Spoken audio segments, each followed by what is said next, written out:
Bonjour à tous.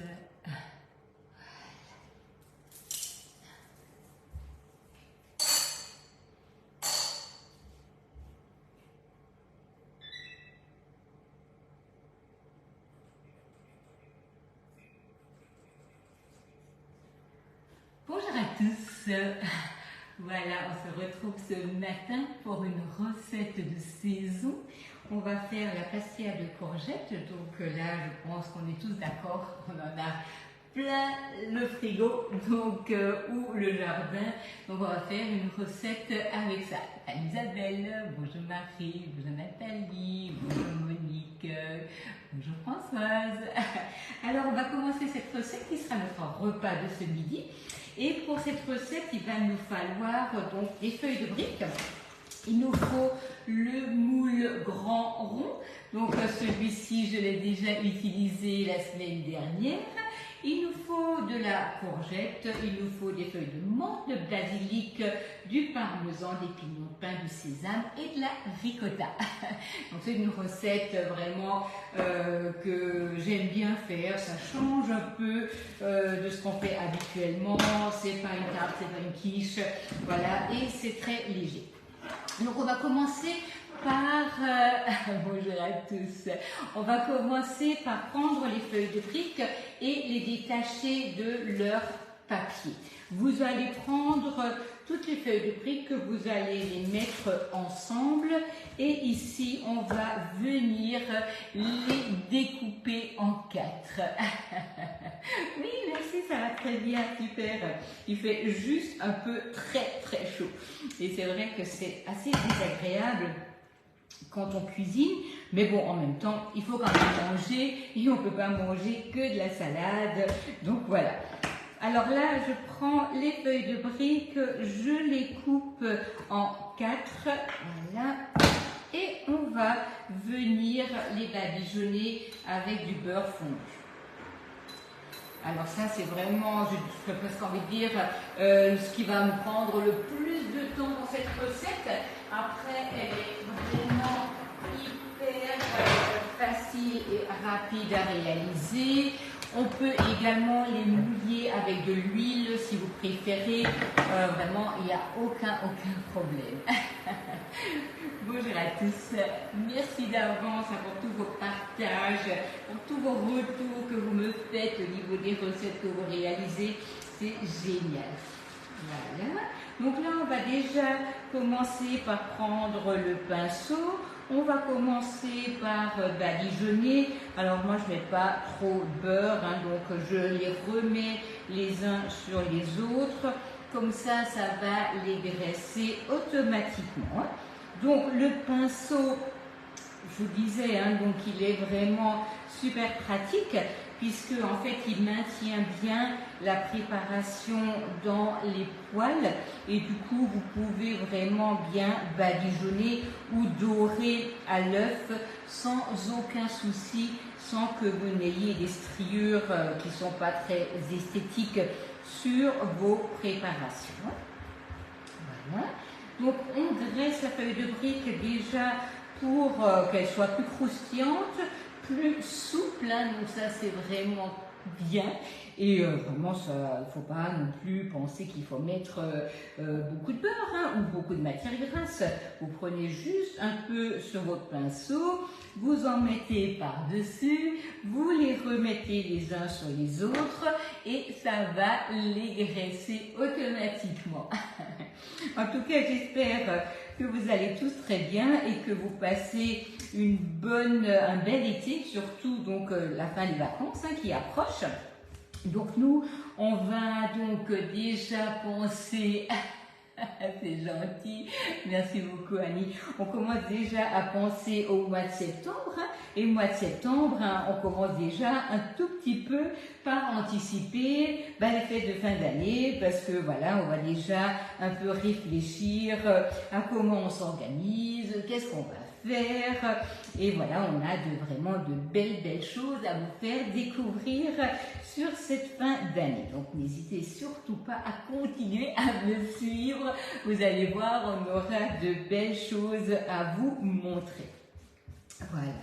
Mais bien entendu, hein, donc tout ce que je vous montre là, le grand rond, le moule pour faire les roulés, les mini muffins, les mini tartelettes, ce sont vraiment toujours des produits qu'on va utiliser toute l'année avec beaucoup de plaisir et surtout avec un bel amortissement du produit parce que c'est hyper pratique. Voilà. Donc cette semaine, je vous referai la Charlotte en live hein, parce que j'ai l'impression que vous avez tous envie de la découvrir. Donc je vais vous faire ça avec le plus grand plaisir. Voilà. On met ça de côté. On a ici sur donc la nouvelle toile de cuisson hein, que vous voyez là. J'ai badigeonné donc mes feuilles de briques.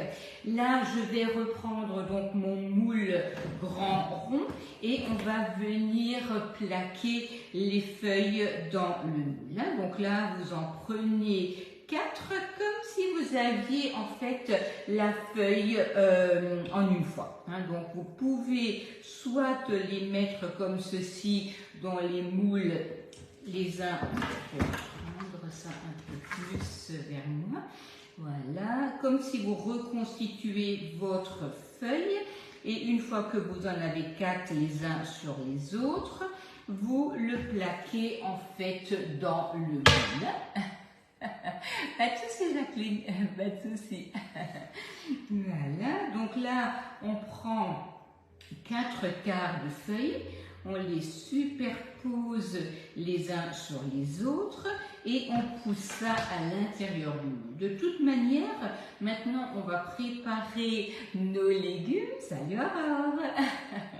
Voilà, on va préparer nos légumes. On va remplir ça dans notre moule. De toute manière, ça va plaquer la feuille de brique au fond du moule. Hein. Donc là, ne vous embêtez pas plus que ça. Vous commencez déjà par les badigeonner avec la matière grasse. La pastéa de courgettes, Géraldine. Donc c'est avec des feuilles de brique, des courgettes, pignons de pain, ricotta et œufs. Donc là, voilà. On a ici nos feuilles de briques qui sont donc dans le moule et nous allons là garder cela pour le couvercle. Voilà, donc ça c'est déjà une chose de faite. Je reprends ici ma plaque de cuisson. Là je vais prendre par contre un peu d'huile d'olive pour mes légumes. Voilà, hop. Ici, j'ai donc pesé 600 g de courgettes. J'ai déjà enlevé un peu ce qui n'était pas très joli. On va en garder une partie crue et une partie on va faire revenir. Pour ceci, je vais utiliser le plus facilement mon tornado. Ça va m'éviter de couper au couteau et ce sera beaucoup plus rapide. Je vais là mettre ma petite ailette sous mon couteau. Cette petite ailette me permet vraiment de bien ramasser la préparation et de couper bien facilement tout ce qui est au niveau de mes légumes.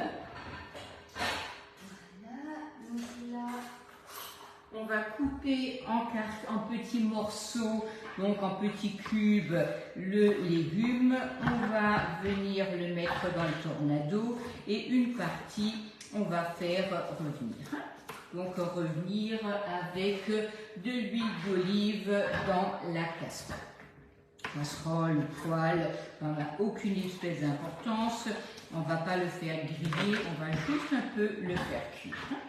Donc là, je suis sur la planche à découper souple. Ça, c'est vraiment bien pratique, surtout pour protéger les toiles. Et quand on a besoin de couper, on ne coupe pas sur les toiles de cuisson. Ça, c'est sûr qu'elle ne va pas aimer du tout. Voilà. Donc, on ne remplit pas trop le tornado. On va là commencer donc par couper. Voilà.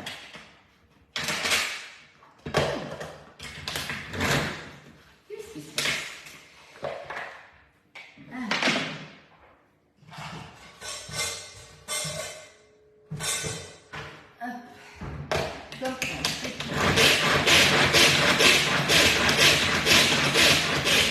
Voilà, donc là on a déjà notre légume qui est coupé.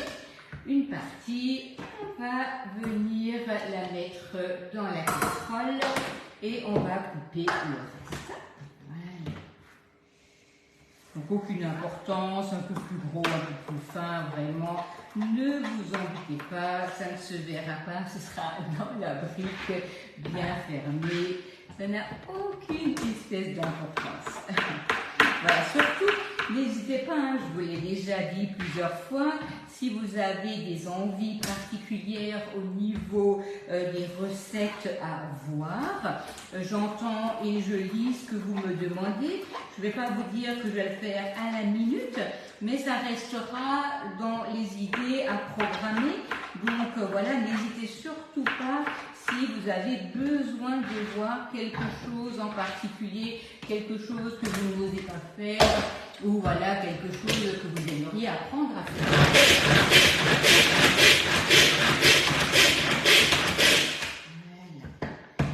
Voilà.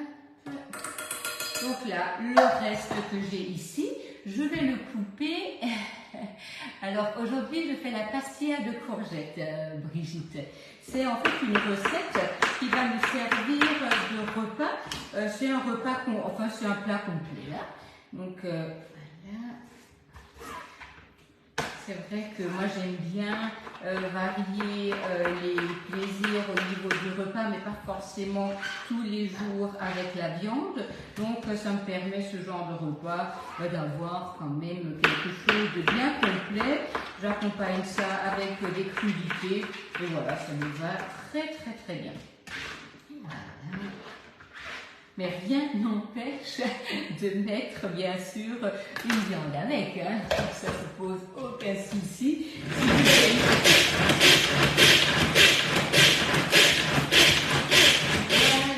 Donc là on a une partie qu'on va laisser comme ça crue et une partie que je vais commencer par cuire. Voilà, donc la cuire, alors la courgette, hein, c'est vraiment hyper rapide au niveau, on fait vite revenir ça, mais c'est vraiment hyper rapide. Donc ici, dans mon saladier, dans mon cul de poule, j'ai déjà 2 œufs. Je vais rajouter de la ricotta, du sel, du poivre, du parmesan et du sésame. On va déjà continuer avec ça. Et bien entendu, il suffit de prendre la petite cuillère magique, hein, parce que c'est un tout petit mélange, il n'y a pas grand chose à côté. La cuillère magique, vous allez aussi bien monter, ah bah oui, on en a tous, là, beaucoup de courgettes là. Donc la cuillère magique, vous pouvez monter un blanc-neige, vous pouvez faire une mayo sans aucun souci. Donc ça c'est vraiment un produit à avoir dans son tiroir. Voilà. Donc là, on rajoute la ricotta. Donc pareil, hein, ça fait léger. C'est pas comme de la double crème ou de la crème épaisse ou de la crème entière. Donc là, vous avez un produit beaucoup plus léger. On va rajouter le sel et le poivre. Voilà.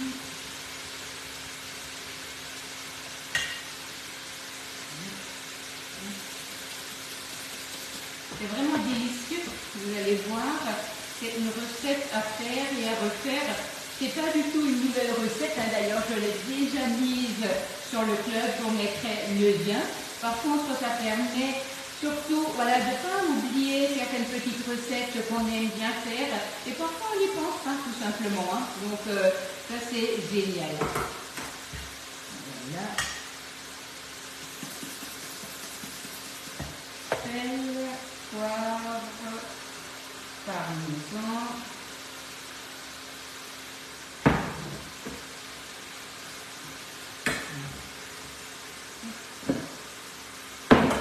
Vous voyez, ça cuit très rapidement. Hein.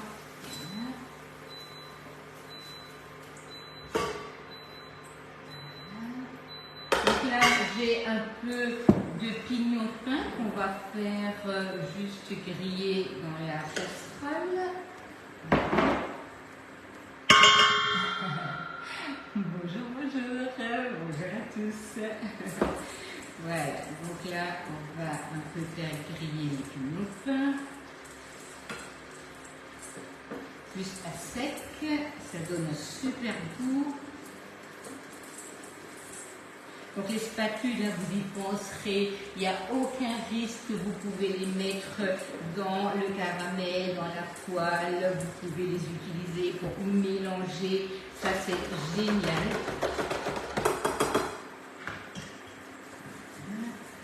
Donc là, je rajoute déjà pendant ce temps mon parmesan dans la préparation. Là, il faut vous assurer que ça donne vraiment un super goût à la courgette et ça permet de se faire un repas léger avec des ingrédients qu'on a à la maison, un jardin, pas parmesan hein, bien sûr, mais voilà, la courgette c'est quand même quelque chose qui pousse super bien en ce moment. Voilà, donc là on rajoute les pignons.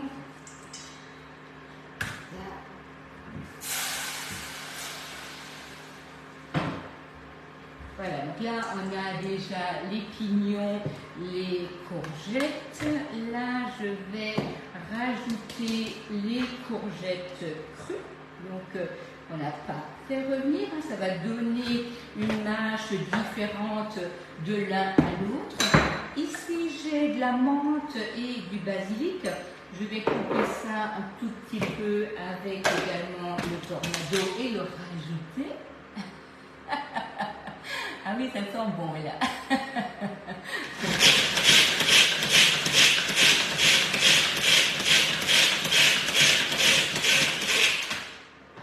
Voilà, génial.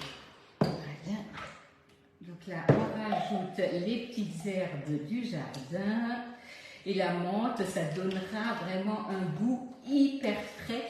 Ça, je vous assure que c'est trop bon. Voilà. Donc là, on a la courgette crue, la courgette cuite, les pignons fins qu'on a fait griller, la menthe et le basilic. Et on va rajouter du sésame. Donc vous mettez une bonne cuillère, hein, voilà, de sésame dedans. Voilà. Une fois que ça c'est fait, nous allons maintenant venir rajouter la masse. Alors, vous n'avez pas ce moule. On peut utiliser par exemple la briochette si vous l'avez.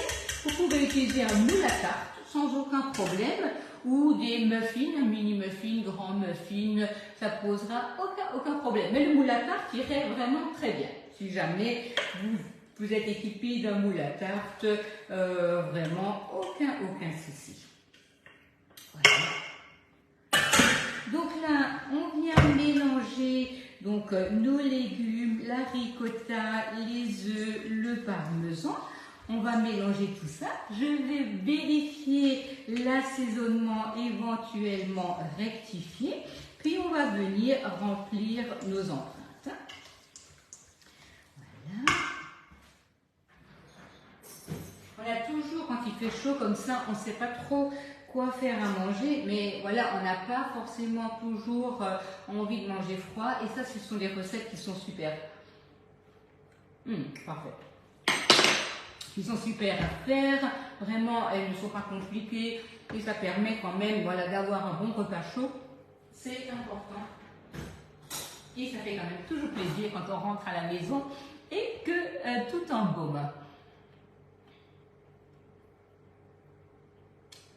Alors enfin, dans le moule à tarte, il suffit de poser les feuilles de briques entières dedans, de les superposer les unes sur les autres, de mettre la préparation et de recouvrir. Mais dans les mini muffins, on ferait donc exactement comme on fait ici, mais c'est juste ce qui serait beaucoup plus petit. Mais ça, ce n'est pas vraiment grave. Hein.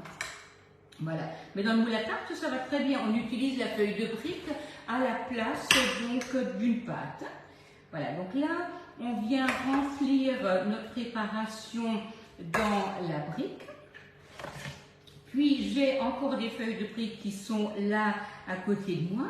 Je vais en prendre pour couvrir ma préparation avant de la mettre au four, un peu comme si c'était une tourte. Alors ça se réchauffe super bien. Vous pouvez même congeler, ça ne posera aucun souci. Donc vraiment, puisque là, en fin de compte, c'est un légume qu'on a dans le jardin, ben, n'hésitez pas à en faire. Vous pouvez même les congeler. Alors, bien sûr, ce sera meilleur frais, mais ça peut se congeler. Et surtout, voilà, vous pouvez facilement en réchauffer. Ça ne posera aucun souci. Hein. Voilà. Tac. Voilà. On remplit et maintenant on va venir mettre le reste de la feuille donc sur notre préparation. Donc les spatules haute température sont hyper pratiques pour le mélange, pour la haute température, mais surtout pour nettoyer votre récipient parce que vous allez sans aucun souci pouvoir rendre votre cul de poule propre, vous ramassez vraiment tout ce qu'il y a dedans. Là, on va venir couvrir, comment les réchauffer? Alors, moi, j'ai pas de micro-ondes. Je suis vraiment, alors là, pas de bons conseils. Je les pose sur la toile de cuisson et je les mets à four très doux, donc à 140 degrés. L'empreinte utilisée, c'est le grand rond, le si grand rond Aurore, où on fait les tourtes et ce genre de choses. Je crois bien que tu l'as celui-là. Voilà. Donc là, on vient poser la feuille de brique dessus. Voilà. Et on va mettre ça tranquillement au four pour une petite demi-heure, pour que ça cuise tranquillement. C'est pas grave hein, si vous avez une feuille de plus ou une feuille de moins au-dessus, c'est juste pour couvrir. Hein. Voilà. Et je vous assure, faites-le, la feuille de brique, c'est hyper croustillant, c'est très agréable. Et si vous voulez mettre un tout petit peu de lardon dedans ou des dés de saumon, il n'y a pas de souci non plus si vous avez besoin. Ah oui, c'est sûr. Je suis absolument d'accord avec les petits. C'est en fait les ustensiles, on n'en a jamais un trop. Ni une cuillère magique, ni un cul de poule, ni une spatule. Là, ça c'est sûr. Voilà. Donc là, vous avez les feuilles de briques, donc là, qui ne sont pas encore cuites. Et là, je vais les cuire tranquillement. Marie nous va rentrer après l'heure de midi et nous allons déguster tout ça en pensant très fort à vous. Alors, qu'est-ce que j'ai utilisé ce matin? Nous avons bien sûr toujours notre plaque perforée. Ça, c'est hyper important pour bien tenir le moule. Le moule, c'est le moule si grand rond. Il vous faut le tornado, le couteau, une planche. Alors moi, je pense que le tornado, c'est vraiment un outil que vous avez besoin dans votre cuisine parce que c'est hyper pratique pour les légumes, pour couper des fruits secs. Vraiment, à tout moment, vous avez vite besoin ou envie de faire un petit guacamole. Hop, vous mettez ça dedans, vous tirez, c'est prêt. Cul de poule, spatule haute température. Et vous avez donc... qu'est-ce que j'ai utilisé ce matin? Ah oui, le pinceau. J'en oublie ce que j'ai utilisé. Le pinceau, le support cul de poule pour poser le cul de poule dessus. Ça, ce sont vraiment des outils hyper importants. Et toujours le râtoir pour ramasser et pour nettoyer les bols. En tout cas, je vous mettrai bien entendu la recette, les ingrédients, les produits que j'ai utilisés. Si vous avez des questions, n'hésitez pas. Si vous avez besoin de quelque chose, vous avez deux possibilités.